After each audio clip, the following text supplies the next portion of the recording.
Natural na sa ating mga Pilipino ang magkaroon ng utang dahil kung minsan ang ating kinikita sa trabaho ay hindi pa sapat sa ating pang-araw-araw. Kaya naman nagagawa nating umutang. Subalit, naranasan nyo na bang gipitin ng taong nagpapautang sa inyo? Hello mga tol, kumusta po? Ian Tots here at welcome muli sa ating munting channel. Isang panibagong nakaka-inspire na kwento na naman ang aking ibabahagi sa inyo na siguradong kapupulutan ninyo ng aral. Ang kwento ng isang matandang nangangalakal ng basura ang ginigipit ng ginang dahil hindi ito makabayad ng utang. Subalit may isang dalaga ang tumulong sa kanya upang makabayad ito ng kanyang utang. Tunghayan natin ang kanyang kwento.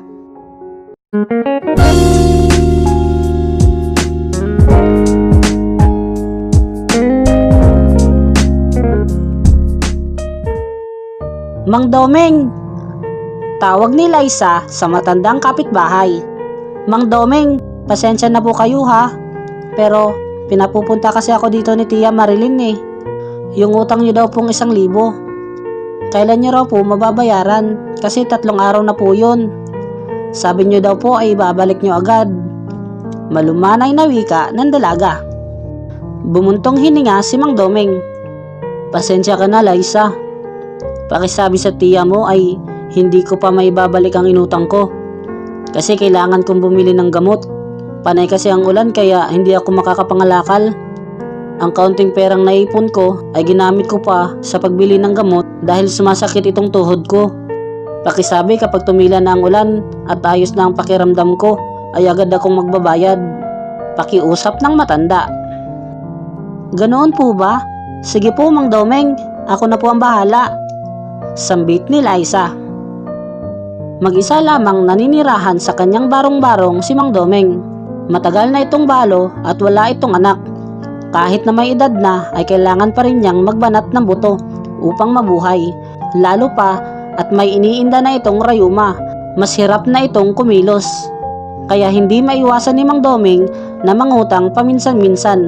Lalo na kung hindi siya makapangalakal. Kailangan kasi niyang makabili ng gamot at makakain. Madalas ay kulang pa ang kinikita nito sa lahat ng kanyang bayarin. Pagkatapos makapagbayad, ang nangyayari ay uutang na naman ulit siya kinabukasan. Kaya ganoon na lamang ang inis ni Aling Marilyn sa matanda. Ano Liza? Nasingil mo ba ang matandang yon? Hindi ko alam kasi kung bakit pinautang-utang ko pa siya eh. Ako na nga ang naawa, siya pa ang ayaw magbayad. Hindi na talaga makakaulit yung matandang yan sa akin. Nayayamot na sigaw ni Aling Marilyn. Tiya, hindi raw niya maibibigay ng buo ang kanyang inutang. Pero maghuhulog naman daw po si Mang Domeng. Kailangan lang daw po niya talagang bumili ng gamot. Kawawa nga siya tiya kasi namamaga ang kanyang tuhod at hindi siya makalakad. Pahayag ng dalaga. Wala akong pakialam sa nararamdaman ng matandang yan.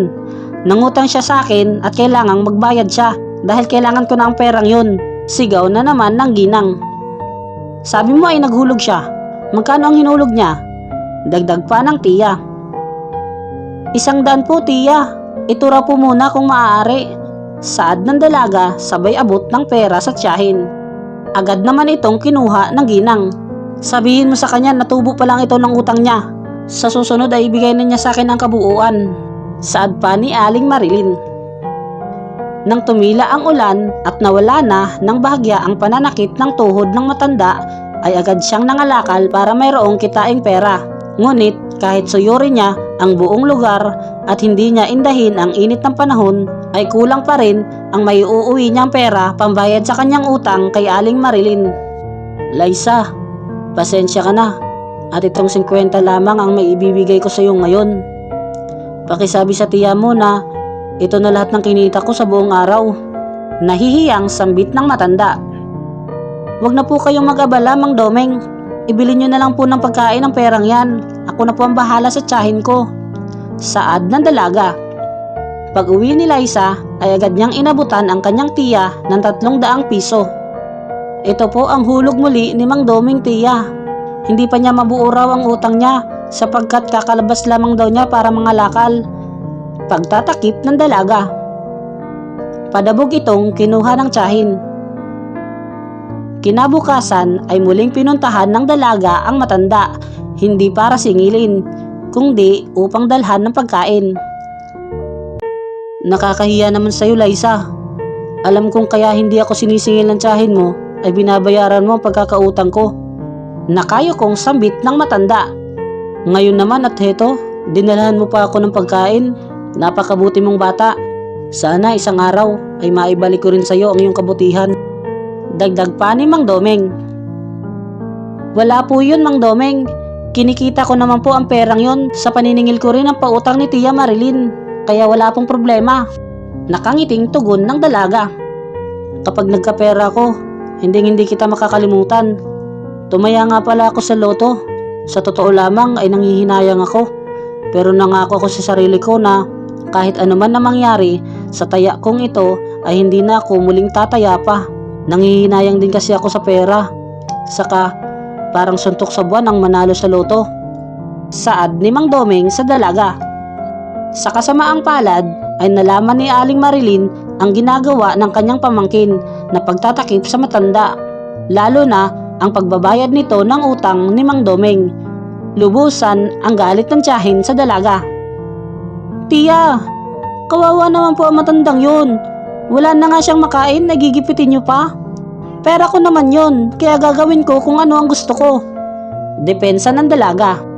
Sinugod ni Aling Marilyn ang matanda at pilit na pinagbabayad. Pinabayaran din niya ng pilit sa matanda ang lahat ng naibigay ng kanyang pamangkin. Hiyang-hiya si Mang Domeng nang iskandaluhan siya ng ginang sa tapat ng kanyang barong-barong. Patawad, Marilyn. Pero hindi ko talaga alam kung paano babayaran sa'yo ang 1,000 utang ko. Pangako babayaran ko yun kahit unti-unti. Sambit ng matanda. Dapat lang. Napakagaling mong mangutang tapos ay hindi ka marunong magbayad. Hindi ka pa nahiya? Ang pamangkin ko pa ang pinagbabayad mong matanda ka? Bulalas ng ginang. Tia, tama na nga po ang ginagawa niyo kay Mang Domeng. Pag-awat ng dalaga. Pasensya na po kayo, Mang Domeng. Pasensya na po talaga. Paghingi ng dalaga ng paumanhin. Halos mawalan na ng pag-asa si Mang Domeng. Alam niyang sa tanda niyang iyon ay hindi na niya mararanasan ang maginhawang buhay. Ramdam niya ang kanyang paghihirap. Kaya sa puntong iyon ay nais na lamang niyang sumama sa yumaong asawa. Kinabukasan ay madaling araw pa lang at nasa labas na si Mang Domeng upang mangalakal. Nang mapadaan siya sa isang tindahan ng dyaryo ay agad niyang nakita ang tumamang numero sa loto.